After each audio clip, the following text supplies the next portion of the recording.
1963년 9월 15일 한국 시장에 처음 등장한 라면 한 봉지의 가격은 10원이었습니다. 짜장면 한 그릇이 30원, 곰탕 한 그릇이 50원 하던 시절이었죠. 60년이 지난 지금 그 라면을 만들던 회사의 시가총액은 11조 9천억 원, 식품업계에서 처음으로 10조를 넘긴 숫자입니다. 자, 여기서부터가 진짜 시작입니다. 점유율 80%까지 올라갔던 회사가 어떻게 5%로 무너졌고 또 어떻게 농심마저 제친 글로벌 1위로 되살아났을까요? 숫자로 보면 이렇습니다. 이 회사의 60년은 3번의 큰 굴곡을 지나왔습니다. 첫 번째 굴곡은 1959년 일본 출장 중에 본 라면줄과 귀국 후 남대문 시장에서 본 꿀꿀이죽줄을 한 보험사 사장이 같이 떠올린 순간이었죠. 두 번째 굴곡은 1989년 11월 검찰에 도착한 한 통의 익명투서였습니다. 점유율 80%대였던 라면 1위 회사가 단 6개월 만에 한 자릿수로 추락했고 직원 1000명이 회사를 떠났습니다. 그리고 세 번째 굴곡은 2011년 한 며느리가 명동 골목 매운 찜닭집 앞에 길게 늘어선 줄을 본 장면이었죠. 그 줄에서 시작된 라면 한 봉지가 35년의 공백을 단 12년 만에 되돌려 놓았습니다. 한 봉지 10원에서 시총 11조까지 삼양식품 60년의 흥망부활을 따라가 보시죠. 이야기는 한 보험사 사장에서 시작됩니다. 1919년 강원도 철원에서 태어난 전중유는 설린상업학교 야간부를 마치고 조선총독부 최신국 보험과에서 사회생활을 시작했습니다. 1957년에는 동방생명, 지금의 삼성생명 창업에 부사장으로 참여했고 곧 재무부의 요청으로 제일생명 사장 자리에 올랐죠. 한국 보험업계의 가장 높은 자리, 더 오를 곳이 없는 위치였습니다. 그런 그가 왜 라면을 만들기 시작했을까요? 두 개의 줄 때문이었습니다. 첫 번째 줄은 1959년 일본에서 봤습니다. 보험업계 시찰차 일본을 찾은 그는 거리에서 처음 보는 풍경을 마주합니다. 끓는 물에 한번 익히면 한 끼가 되는 음식, 인스턴트 라면을 사려고 사람들이 길게 줄을 선 모습이었죠. 한국에는 없던 장면이었습니다. 두 번째 줄은 귀국한 직후 서울에서 봤습니다. 제일생명 본사 옆 남대문 시장을 지나가는데 또 다른 줄이 있었습니다. 미군 기지에서 나온 잔반에 물을 부어 끓인 꿀꿀이죽을 사려는 줄이었죠. 한 그릇에 5원, 짜장면이 30원, 곰탕이 50원 하던 시절에 그 5원짜리 죽을 받기 위해 사람들은 한참을 기다렸습니다. 그는 직접 20분을 줄 서서 한 그릇을 받아들었습니다. 굶주림의 줄과 욕망의 줄, 두 줄이 한 사람의 머릿속에서 만난 순간이었습니다. 그 두 줄을 같이 떠올린 순간 보험사 사장이 한 결심이 있었죠. 어떤 결심이었을까요? 시기 곧 생명이다. 그는 보험사장직을 던지기로 합니다. 1961년 8월 24일 민성산업을 인수해 자본금 3천만 원의 삼양제휴를 세웠습니다. 보험왕에서 라면회사 사장으로의 전환이었죠. 문제는 기술이었습니다. 라면을 만들 줄 아는 사람이 한국에 단 한 명도 없었으니까요. 정부 재무부에서 외화 5만 달러를 배정받아 일본으로 향했습니다. 니신 다음으로 큰 일본 라면 2위 회사 묘조식품의 오쿠이 키오즈미 사장과 마주 앉았죠. 일본 라면 업계에서 스프 레시피는 1급 기밀이었습니다. 임직원 전원이 한국 사람에게 기술을 넘기는 것에 반대했죠. 그런데 오쿠이 사장은 다르게 결정합니다. 라면 생산 라인 2개를 27,000달러에 기술료와 로열티는 전액 무료로 주겠다고 했습니다. 한국전쟁 덕분에 일본 경제가 다시 일어섰으니 그 빚을 갚는다는 명분이었죠. 그런데 잔돈이 남았습니다. 23,000달러나요. 정부에서 받아온 돈에서 라인 값을 치르고도 절반에 가까운 외화가 그대로 남았습니다. 당시 달러 암시장에 내놓으면 몇 배의 차익을 챙길 수 있는 돈이었죠. 그는 그 돈을 정부에 그대로 반납합니다. 한 푼도 손대지 않은 채로요. 이 일이 오쿠이 사장의 마음을 결정적으로 움직였습니다. 임직원 반대로 끝내 빠져있던 스프 제조 기술, 라면의 진짜 핵심이었던 그 기술을 비행기 탑승 직전 일본 공항에서 비서를 통해 봉투에 담아 건넸죠. 정직과 신용으로 뿌린 작은 씨앗 하나가 한국 라면의 첫 레시피가 된 순간이었습니다. 1963년 9월 15일 서울 성북구 하월곡동 공장에서 한국 최초의 인스턴트 라면 삼양라면이 생산 라인을 타고 나왔습니다. 한 봉지 가격은 10원. 꿀꿀이죽 2그릇 값이었죠. 그런데 시장은 차가웠습니다. 라면이라는 단어 자체를 모르는 사람들이 라면을 비단인 줄 알았다. 솜인 줄 알았다고 말했죠. 끓여먹는 음식이라는 개념조차 낯설었습니다. 회사는 전국을 돌며 무료 시식 행사를 열고 직접 끓여 사람들 입에 떠넣어주며 한 봉지씩 인지를 쌓아갔습니다. 전환점은 1965년에 찾아왔습니다. 정부가 부족한 쌀을 분식으로 메우자는 혼분식 장려 운동을 시작했고 삼양식품은 그 정책의 주축 기업이 되었죠. AID 차관과 수출 독점권 같은 정부 지원이 회사로 흘러 들어왔습니다. 그러자 숫자가 움직이기 시작합니다. 1966년 11월 240만 봉지였던 판매량이 1969년에는 월 1,500만 봉지까지 뛰었습니다. 3년 만에 6배가 넘는 폭발이었죠. 회사는 라면 한 줄을 넘어서기 시작합니다. 1972년 5월에는 강원도 대관령 해발 1,400m, 600만 평 부지에 동아시아 최대 규모의 삼양 목장을 세웠습니다. 라면 스프에 들어갈 쇠고기를 직접 키우고 우유로 단백질을 보급하고 이건장학재단까지 연결되는 거대한 다각화의 시작이었죠. 숫자로 보면 이렇습니다. 한 봉지 10원에서 출발한 라면이 1980년대 초반까지 한때 시장 점유율 80%대, 최고 83.3%를 찍었습니다. 한국 사람 10명 중 8명이 먹는 라면이 한 회사 제품이었다는 뜻이죠. 한국 라면 시장의 절대 1위. 다른 모든 회사를 합쳐도 절반을 넘지 못하던 시절이었습니다. 보험사 사장이 일본 거리에서 본 줄과 남대문에서 본 줄을 머릿속에서 포갠 그날로부터 약 20년. 그가 시작한 회사는 한국 식탁의 가장 큰 한 칸을 차지하고 있었습니다. 하지만 1위에 오른 그 순간부터 회사는 이미 뒤에 깔린 그림자를 보지 못하고 있었습니다. 뒤에 깔린 그림자. 그 그림자의 이름은 농심이었습니다. 1965년 롯데공업이라는 이름으로 라면 시장에 들어왔을 때 시장의 반응은 차가웠습니다. 한국 최초 라면을 만든 삼양이 점유율 80%대로 버티고 있던 시기였고 후발주자는 짝퉁 취급을 받았죠. 그러나 농심은 조용히 다른 길을 걷고 있었습니다. 1970년 농심이 내놓은 한 봉지가 첫 신호탄이었습니다. 소고기 라면이었죠. 일본에서 건너온 닭 육수 공식을 깨고 한국인이 가장 좋아하는 소고기 베이스로 국물을 다시 짠 제품이었죠. 1971년에는 새우깡이 터지면서 농심의 현금과 유통망이 함께 쌓였습니다. 그래도 시장은 여전히 8대 이 삼양의 반이었습니다. 문제는 이때부터였습니다. 삼양은 라면 1위의 자신감으로 사업을 넓혀갔습니다. 스낵, 축산, 육아공, 식용유까지 1972년 대관령 600만 평 삼양 목장이 그 정점이었죠. 반대로 농심은 한 길만 팠습니다. 라면 한 가지에만 R&D를 쏟아부었습니다. 이 사업 다각화가 7년 뒤 회사를 휘청이게 만듭니다. 분기점은 1975년에 찾아왔습니다. 농심은 라면 튀김 기름을 우지에서 파뮤로 바꾸고 농심 라면을 내놓았습니다. 깔끔한 기름, 가벼운 풍미. 삼양은 그대로 우지를 고수했습니다. 작은 결정의 차이가 14년 뒤 회사의 운영을 가르게 됩니다. 1981년 공정거래법이 시행되면서 라면 가격이 자유화됐습니다. 이전까지는 정부가 가격을 묶어두던 시장이었죠. 가격이 풀리자 프리미엄 라면 시대가 열렸습니다. 농심은 이 틈을 정확히 노렸습니다. 1982년 너구리 한 봉지 200원, 출시 2달 만에 매출 20억.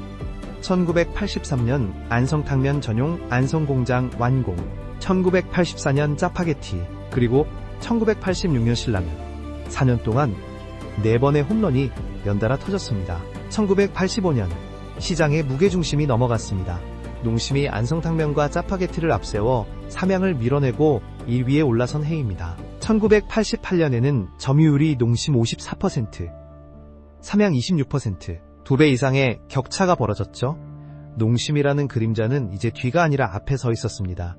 그래도 회사는 버틸 수 있었습니다.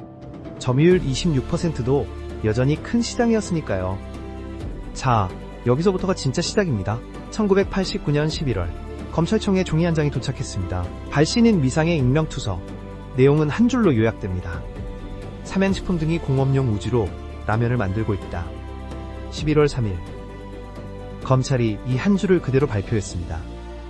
한 통의 익명투서가 라면 업계 전체를 흔들었습니다. 시장의 반응은 즉각적이었습니다. 30물결표 40%대를 유지하던 삼양의 점유율이 한 자릿수에서 10%대까지 단 6개월 만에 무너져 내렸습니다. 80%대 정점에서 보면 한 자릿수까지 떨어진 셈이었죠.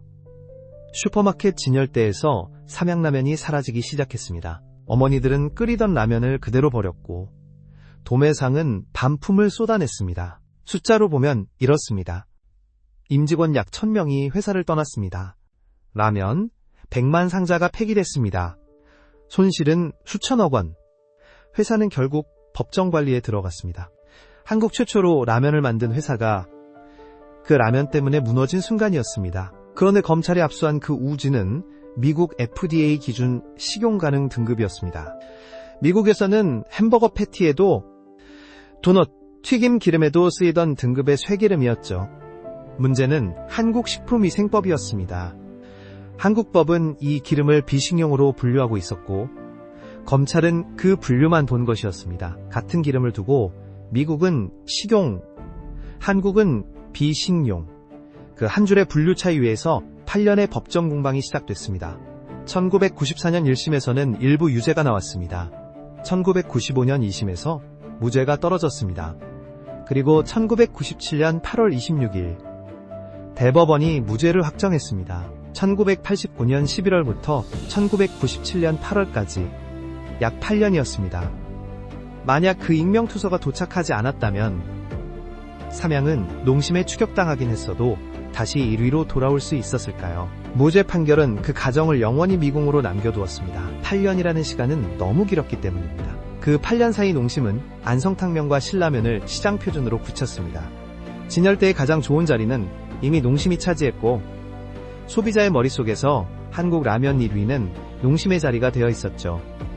무죄 판결 한 줄로 8년의 빈자리는 채워지지 않았습니다. 한 번 새겨진 주홍 글씨는 법원의 도장으로도 지워지지 않았습니다. 1997년 무죄가 확정된 그해 한국 경제는 또 다른 폭풍 앞에 서 있었습니다. IMF 외환위기. 무죄를 받아낸 회사가 다시 부도 위기에 몰리는 데에는 1년이 걸리지 않았습니다. 그러나 회복의 실마리는 의외의 곳에서 나타났습니다. 회사로 시집온 며느리, 그리고 명동 골목의 한 매운 찜닭집이었죠. 1997년 8월 26일 대법원은 우지파동에 무죄를 확정했습니다. 그러나 회사가 법정에서 이긴 그 종이 한 장이 시장의 기억까지 되돌려주지는 못했습니다. 더 가혹한 시간이 곧바로 따라왔죠. 1년도 지나지 않은 1998년 외환위기가 한국 경제 전체를 덮쳤고 삼양식품 역시 부도 위기 앞에 섰습니다. 8년 동안 무죄를 다투느라 힘이 빠진 회사에 또 한 번의 외풍이었죠. 이 시기에 한 사람이 회사 안으로 들어옵니다. 창업주 전중윤 명예회장의 며느리이자 전인장 회장의 아내. 그전까지는 가정주부였던 김정수였죠. 시댁 회사를 살려야 한다는 결단 하나로 경영전면에 등판했고 이후 20년 가까이 신제품과 영업 현장을 직접 챙기는 자리에 머물렀습니다. 며느리가 회사의 미래를 들여다보는 사람으로 옮겨 앉은 셈이었죠. 회사가 잠복한 사이 작은 흔적도 있었습니다. 2005년 인터넷에서 삼양라면 봉지 뒷면 유통기한 옆에 찍힌 작은 코드 라춘쇠에다가 화제가 됐죠. 익산공장 코드 다와 생산 직원 이름이 그대로 찍혀나간 것이었고 누리꾼들은 이걸 건방진 유통기한 밈으로 불렀습니다. 우스갯소리였지만 잠복기 회사가 마지막까지 내려놓지 않은 라인의 정직함이 한 줄 코드로 남아있었던 셈이었죠. 라이벌 농심의 진열대는 그동안 더 두꺼워졌습니다. 그리고 2011년 새로운 변수가 라면 시장에 들어옵니다. 팔도가 내놓은 꼬꼬면이 흥행하자 삼양도 나가사키 짬뽕으로 맞불을 놓았죠. 그러나 인기는 약 6개월 만에 식었습니다. 한 번 더 자신감을 잃을 만한 결과였죠. 자, 여기서부터가 진짜 시작입니다. 같은 해 2011년 어느 날 김정수 부회장이 명동 골목을 지나가다 한 가게 앞에서 발걸음을 멈춥니다. 매운 찜닭을 먹으려고 길게 늘어선 줄이었죠. 이 장면이 낯설지가 않았습니다. 1959년 시아버지 전중윤이 일본 거리와 남대문 시장에서 본 줄이 바로 그런 모양이었으니까요. 두 세대를 건너 같은 줄이 다시 등장한 것입니다. 그때 며느리의 머릿속에 한 문장이 떠올랐습니다. 이 매운맛을 라면 한 봉지에 담을 수 있다면 회사는 그 줄을 한 봉지에 옮겨 담기 시작했습니다. 닭 1200마리, 양념 2톤, 그리고 1년의 R&D. 매운맛의 강도와 면의 굵기, 양념이 면에 묻는 비율을 수십 차례 바꿨죠. 회사 내부에서조차 이 라면을 크게 기대하지 않았습니다. 한국 라면 시장은 국물 라면이 주력이었고 마니악하게 매운 볶음면은 좁은 시장으로 보였으니까요. 그런데 2012년 4월 불닭볶음면이 진열대에 올라갔습니다. 매운 정도는 4404 SHU. 한국 시장에서 이 정도의 볶음면은 처음이었죠. 그러나 출시 직후의 반응은 회사 안의 우려와 크게 다르지 않았습니다. 2012년부터 2014년까지 회사 매출은 약 3,200억 원에서 거의 움직이지 않았습니다. 며느리가 본주를 한 봉지에 담아 놓았는데 그 봉지를 알아보는 줄은 좀처럼 생기지 않았던 시기였죠. 5년의 무명. 그 사이 회사는 진열대 하나를 조용히 키우고 있었죠. 빨간 봉지 하나로 끝낼 수도 있었지만 까르보 같은 크리미한 변형, 치즈 변형, 마라 변형을 차곡차곡 쌓아갔습니다. 매운맛에 약한 사람도, 매운맛을 즐기는 사람도 같은 진열대에서 한 봉지를 골라 들 수 있도록. 시아버지가 1959년에 본주를 며느리는 봉지 안에 옮겨 담았고 회사는 그 봉지 옆에 또 다른 봉지를 한 줄로 세우고 있었던 셈입니다. 35년 전 사라진 진열대를 한 봉지가 다시 채우고 있었죠. 그 진열대가 처음으로 흔들리기 시작한 건 한 영국인의 유튜브 카메라 앞에서였습니다. 2014년 2월 영국 남자 채널이 Fire Noodle Challenge라는 이름으로 한국 매운 라면을 입에 넣었습니다. 입을 막고 눈물을 흘리는 외국인의 표정이 그대로 글로벌 밈이 됐죠. 한 봉지를 둘러싸고 외국인이 괴로워하는 그 짧은 클립이 5년 동안 한국 안에서만 떠돌던 라면을 처음으로 국경 밖으로 밀어냈습니다. 회사는 그 흐름을 놓치지 않았습니다. 2017년 매출 4천억을 넘어섰고 2018년부터는 까르보와 치즈 같은 변형 라인업을 차곡차곡 쌓았죠. 너무 매워서 못 먹던 사람도 까르보 한 봉지에는 손이 갔습니다. 진입장벽이 한 단계씩 낮아지는 사이 2019년에 결정적인 분기점이 찾아왔습니다. 해외 매출이 처음으로 국내 매출을 넘어섰던 해였죠. 한국 라면 회사가 한국이 아닌 곳에서 더 많이 팔리기 시작한 한국 식품사의 새로운 좌표였습니다. 2019년부터 2021년 사이 미국, 중국, 일본, 인도네시아, 유럽의 해외 법인이 연이어 들어섰습니다. 그때 코로나19가 닥쳤고 K-팝과 K-드라마가 같은 시점에 폭발했고 틱톡과 릴스에는 매운 라면을 먹는 영상이 매일같이 올라왔습니다. 한 봉지짜리 챌린지가 알고리즘을 타고 한 나라를 차례로 점령해 나갔죠. 그 정점에 한 소녀가 있었습니다. 2024년 4월 미국 텍사스 산안토니오에 사는 아달린 소피아라는 소녀의 생일 선물 영상이 틱톡에 올라왔습니다. 까르보 불닭 한 박스를 받아들고 환하게 웃는 얼굴. 그 짧은 영상의 조회수가 6,200만에서 1억 회 사이로 오갔죠. 회사는 텍사스로 직접 날아가 까르보 불닭 1000개를 안고 그 집 문을 두드렸습니다. 같은 달 뉴욕타임스가 Good luck getting your hands on 불닭 카르보나라 라는 제목으로 미국 품귀 현상을 다뤘습니다.